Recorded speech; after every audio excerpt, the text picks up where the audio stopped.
Hey guys, welcome to part 2 of this huge Disney Q&A on taking your babies and your toddlers to Disney World. We just got back from taking our baby and toddler, 4-year-old and our 15-month-old, and we just had the best vacation ever. And I asked on my Instagram if you had any questions about Disney, going on a Disney vacation with little ones, and I've been answering those questions. And I said in my last video that I was going to be chatting away, and that is the truth. I can talk about Disney all day. So grab yourselves your favorite Disney mug or your favorite Disney cup, put on some like cute Mickey ears or like a fun Disney sweatshirt, and let's jump in. Let's get in all the Disney magic. Next question is, did you go back to hotels for naps or just nap on the go? In my first video I talked about our schedule and what we did with the schedule, but we just let the boys nap in the stroller. So if you've been to Disney before, you know how exhausting it can be, and let me tell you, going with kids is another level of exhaustion, but the magic of Disney outweighs the exhaustion, and like somehow it all balances out. There was one or two days where we did go back to the resort for that like afternoon nap / just like a resting period. Honestly, the boys never took naps at the hotel in the middle of the day. They always napped in the stroller. It just like was an easier place for them to fall asleep, and when they were tired they just fell asleep. Like I didn't adhere to any sort of strict schedule while we were on vacation, and it actually worked better because I could tell when they were getting tired. I could tell when they just needed to rest. We'd put them in the stroller, we'd start walking, and like 2 seconds later they'd be asleep, right? Like it's such an overwhelming full sensory overload experience that, like, I'm telling you right now, like when your kid's tired, they're just gonna go to sleep. There was no fighting the naps. It was just like boom, when they're tired they're asleep. And yeah, 99.999% of their naps were in the stroller. I don't think they actually ever napped at the hotel. So 100% of their naps are in the stroller. I'm going back in April with the boys. So I mentioned on my Instagram that I was going back in April, and I am going back to Disney in April, but no, I'm not taking the boys. I'm actually going with my dad. We are doing like a dad-daughter vacation just for a few days, and I am so excited. It's gonna be so, I'm gonna be sad because I'm going to like, oh, we were just here with the boys and they're missing out. But I'm excited to like have now in such close proximity to this vacation, a vacation where I'm not like in charge of a million people and the stroller and all that stuff, because taking your kids to Disney is a completely different experience, and it's so interesting to do both because they're so different. So yes, I am going back in April, but no, I'm not. Sorry, my SD card got got full. All right, so the next question is, what did you use and not use in your diaper bag at the park? This is a great question. So I brought my Fawn Design diaper bag. I used everything. I seldom really utilize my diaper bag in like my normal everyday life with the boys. I'll usually have a few diapers in there, sort of like the basic stuff. Oh my gosh, like the diaper bag was just as important as the stroller. I packed everything. So I packed extra clothes for both of the boys every day, which normally we'd use. Like I'd say it was sort of 50-50, because by the middle of the day, you guys know, with kids and snacks and food, like and sweating, right? Because Florida's hot. By the middle of the day, they were usually kind of messy and we changed them into new clothes. Or in our case, it was super interesting weather. Like there were some days that were pretty chilly and some days were really hot, and so just having extra clothes too was so necessary, because by the end of the night I'd usually have to put like a little sweater on the boys or long pants. So like definitely extra clothes, packed diapers, packed extra pairs of undies, packed so many snacks. All of the snacks, wipes, hand sanitizer, just like everything, sunscreen, used everything. We used everything. Every day I emptied out the diaper bag and then repacked it, because it just like by the end of the night was like chaotic.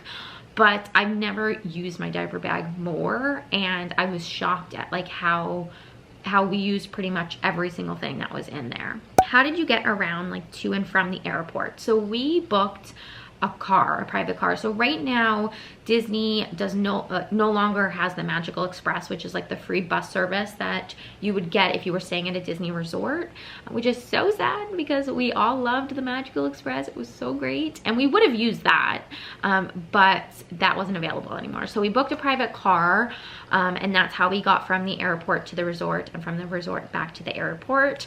Right now your options are, yeah, booking a private car, doing like an Uber or a Lyft, doing a taxi, and then there are bus services. So there's the Sunshine Flyer, which I know is like a newer bus service. I actually don't know how my dad and I are getting to and from the airport, so I'll have to ask him. The Sunshine Flyer looked super cute, and I think if we didn't, like, we were a little bit nervous with the car seat situation, and then just like with everything like going on, like getting sick in a bus, I don't know. Anyway, so we thought it would be just a little less chaotic to be on the bus with the two boys, so we did a car service and they had car seats. So that's the route that we did. Hacks. I mean, this is the hack that we used. That, I mean, there's a million cajillion Disney hacks, but the hack that we used for Hugo, if you have an older toddler who likes to do Disney and like likes to do the rides and stuff, is so, okay, first of all, with the whole Disney Plus, Genie Plus, Lightning Lane stuff, like all of that is so overwhelming and confusing. Once you get the hang of it, it becomes a little less confusing, but as like a seasoned Disney vet and someone who worked for the company and someone who's been going to Disney since they were like, I found it confusing. But what was cool was that if you bought Genie Plus for all members of your party, then you could book a ride. So let's say you book Winnie the Pooh for all the members in your party. If two people didn't want to ride, then you could use 2 of those passes and then use the other 2 to go again. So that's what we did with Hugo a couple of times on a ride that we knew that he would probably want to ride twice. So Toy Story Mania, which he loved, he wanted to do twice, and I was like, I don't really need to do it, and my mother-in-law was like, I don't really need to do it. So Hugo went on with Jeff and my father-in-law, and then they came out and we gave them our magic bands and Hugo got to do it again.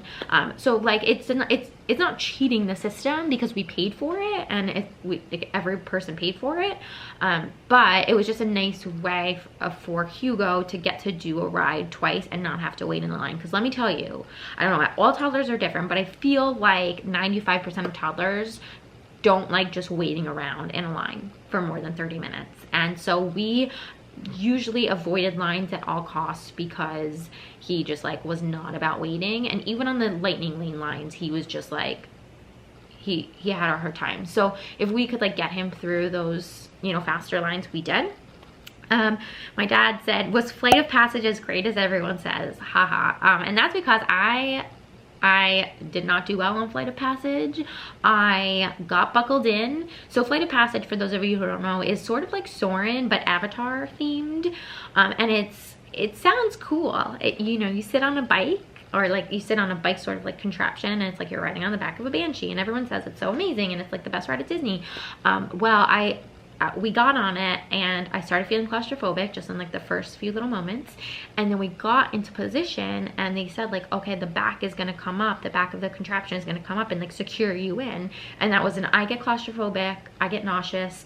That was enough for me. I like started freaking out, and I started like y'all, it was really a sight. I started like waving my hands up and was like, I can't do it, I can't do it, I can't do it. And the cast member was so sweet.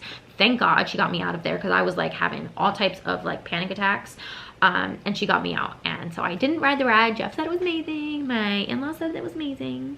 How was it magic wise with the kids not being able to get close / hug the characters? This is a great question because I think for a lot of seasoned Disney goers, or just like for anyone, when you hear like, oh, you can't go near the characters for meet and greets, that is startling. And you're like, wait, but is it still magical? Like, how is it? Let me tell you right now, oh my gosh, it was almost more magical.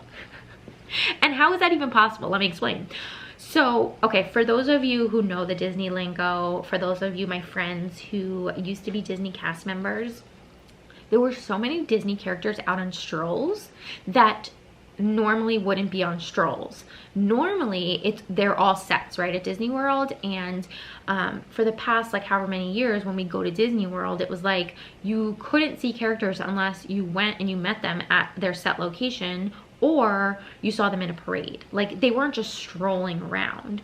But now, because of all of the rules and stuff, it was incredible. Like, we would just see characters out. Like, it was the Disney that you sort of like always imagined it to be, or like the Disney of years gone past, where the characters would just be walking around and you would just see them. It just felt so, it felt natural. Like, one day early in the morning, we were at Epcot and we were about to go on Imagination, and we just saw Winnie the Pooh out in the field, like there was this beautiful green pasture, and he was just there, and he had this little butterfly net, and he was just pretending to catch butterflies, and it was the sweetest, cutest thing. And like, sure, all of the pictures I have of Hugo with characters are like distanced, but it was still so like, it was, that I think was more magical for Hugo, because it was just like, oh my gosh, look, there's Winnie the Pooh, like he's just catching butterflies, and like we just saw him and we waved hi because he lives here, and like now let's go do our thing. And like, it was so magical in that regard. And there was no like fighting for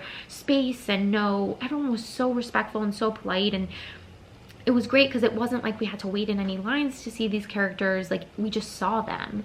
And I mean, they did have some sets. Like, we went after Journey into Imagination, they sort of let you out into this I don't know, like play area, and there Vanellope had a set going, and Joy from Inside Out had a set going, and those you lined up for and you took like distance photos. But there were so many more strolls, and for us, it just made it, it was so magical. Like, the last day we were there, we were walking out of our resort at Coronado, and Goofy was just there. Like, he was just walking by. Like, isn't that amazing? It's so amazing. And we did character breakfast too, which was great. And the characters stayed at a distance. But it was also great for toddlers too, because for Hugo and Theodore, because it wasn't an overwhelming experience for them. Like, they got to see the characters, and it didn't feel like, oh my gosh, here comes Mickey, like what do I do sort of thing. It was very like, there's Mickey, wave hi. And like, neither one of the boys were like, I want to go up to him, I want to, like, and every toddler is different, right? Like, your toddler might want to get really close to Mickey, but it was almost better because it was like, there they are, we said hi, we like blew a kiss, and like that was it. And then they went on their way, and it wasn't overwhelming for the kids. And it was just, when I say it was so magical, like it was so magical. Yeah, there was one day we were at Hollywood Studios, and there was a green pasture, and Chip and Dale were just playing in it. And like, I find too, like the characters were just having more fun. Like, they were just having, and you, again, if you were a cast member, you'll know, like, strolls were always so fun. And like, you could just play more, you could just play, and like, so it just felt so real. It felt so real. Are you glad you had grandparents with you? I had this question a couple times. 1,000 million bajillion gazillion percent yes. Like, besides the fact that like it going to Disney with your family is just so magical, and being able to go with the grandparents was so magical, because we've, you know, when else do you get to spend like a whole week together every day, and creating all of the, like, them getting to see Hugo experience it and Theodore experience it for the first time, and Hugo and Theodore getting to experience these rides with their grandparents. Like, all of that was, of course, like the most magical ever. But just from like a health standpoint, oh my gosh. And we would all, my in-laws included, be the first ones to say, like, the more adults you can have on hand for kids, the better. And for 2 kids, we found that like having 4 adults, though a luxury, felt so necessary. Like, the 4 of us together with the kids and the stroller and all the bags, like, oh my gosh. Oh my gosh. And you have to you have to collapse your stroller down to go on any of the transportation except for the monorail. And so just like taking all the bags out, getting the kids, you know, collapsing the stroller. Like, Jeff would usually take the stroller. My father-in-law would usually have a few bags. My mother-in-law would usually take Hugo. I'd have the baby. Like, it was just like, it was so necessary for us, and it was so perfect. Like, it was so perfect. We also got conjoining rooms, which was like the best thing ever, because it just made our time at the hotel so much easier too. Like, it was just grandparents 1,000 million gazillion times yes. Like, I would go as far as to say, like, I don't see us taking any sort of Disney cruise or any, I mean, I don't really see us taking any vacation without some sort of grandparents in tow, until the boys are a lot older, until they're like, you know, up 7, 8, 9, 10 years, like until they can really sort of like take care of themselves, because you know, a toddler and a baby is not easy. And the more, yeah, again, the more adults you can have in tow, the better. Guys, this video is getting pretty long too, so I'm going to stop this one here. There will be a part 3. We're chatting along. I hope you guys are enjoying this. I hope you are finding it useful. I love you all, and I'll see you in my next one.